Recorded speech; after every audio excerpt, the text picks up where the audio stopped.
Voici certainement l'un des produits, comprenez livrables de gestion de projet que vous devez considérer comme très important. Il s'agit du manuel du projet.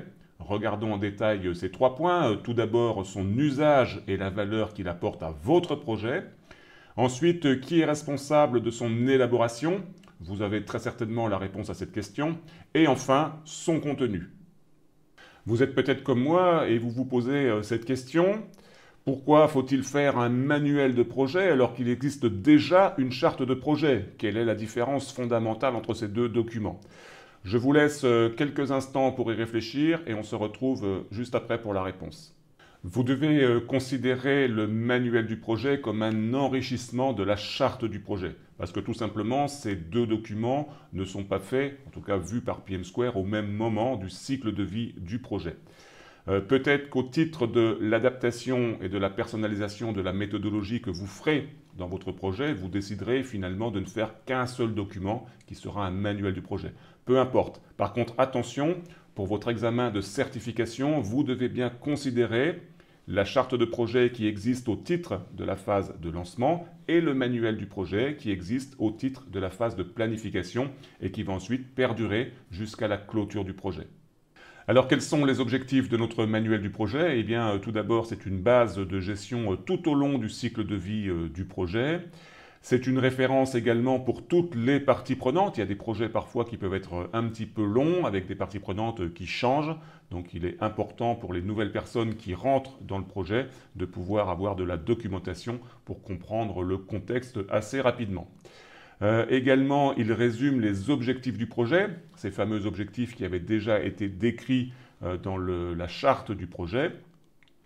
Il documente le fonctionnement du projet, comprenez par fonctionnement du projet les rôles, les responsabilités, les instances, le comité de pilotage du projet, qui y participe, à quelle fréquence il se réunit. Il définit les processus de surveillance et de contrôle du projet, qu'est-ce qu'il faut surveiller, quand, par qui, comment.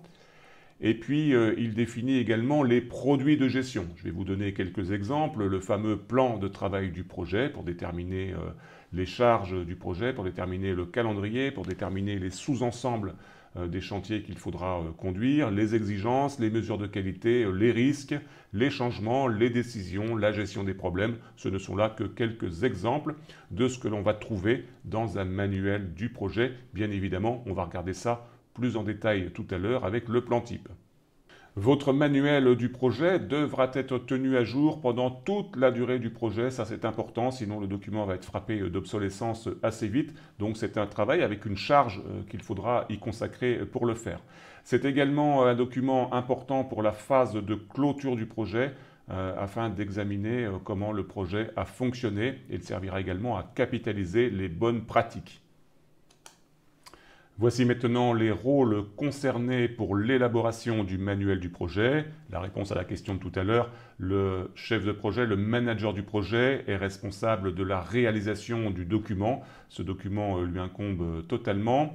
Le propriétaire du projet, le project owner, est redevable du parfait achèvement, accountable.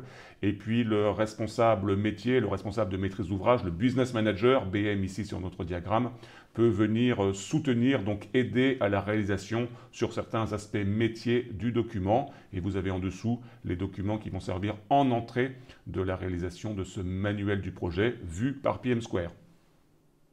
Je vous indique ici le nom du modèle de document que vous trouvez dans la bibliothèque des modèles de documents fournis par PM Square. Regardons maintenant le plan type du manuel du projet. Alors je vous mets ici la version française et la version anglaise pour que vous puissiez faire bien la différence. Parfois il y a des petites coquilles de traduction avec le détail par paragraphe.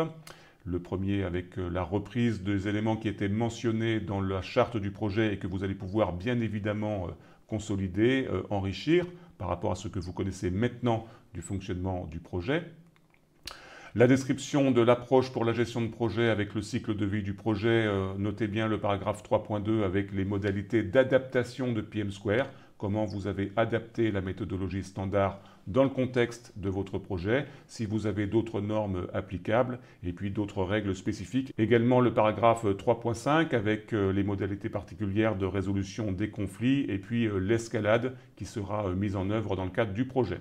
Le paragraphe 4 concerne le processus de gestion de projet avec l'énumération de tous les sujets qui sont liés à la gestion de projet. Alors rassurez-vous, on en reparlera très largement quand on va étudier ensemble le groupe de processus de surveillance et de contrôle du projet.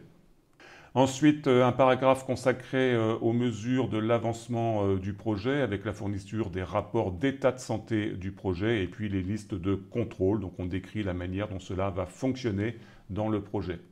Et notre dernier paragraphe consacré au détail des rôles et des responsabilités du projet avec la matrice consolidée d'attribution des responsabilités du projet. C'est le RASCI global du projet. C'est un document très important. En tout cas une partie de document de notre manuel du projet très importante, et puis ensuite la description des rôles, des responsabilités détaillées pour la partie gouvernance et pilotage du projet. Voilà, vous avez donc ici un aperçu du plan type d'un modèle de manuel du projet qui vous est fourni par PM Square. Bien évidemment, vous l'adapterez très concrètement dans le cadre du contexte particulier de votre projet, mais pour votre examen de certification, vous devez avoir bien en tête ce qui est traité dans ce manuel du projet et à quoi il sert très concrètement.